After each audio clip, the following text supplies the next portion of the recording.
Hi guys, welcome back to the channel, and today we're going to make pineapple mint juice.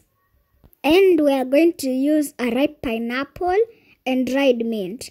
If you have fresh mint, the better. First, we will wash and chop the pineapple. Fun fact, pineapples help with tissue healing and they promote well-being.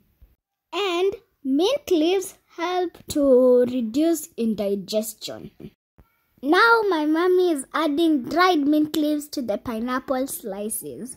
Next step, my mommy is adding the pineapple slices to the juicer so that she can make some juice.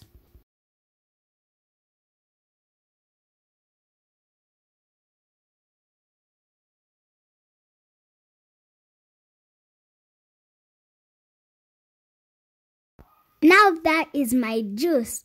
Try making some for your loved ones. And it tasted so good. Bye! See you next time.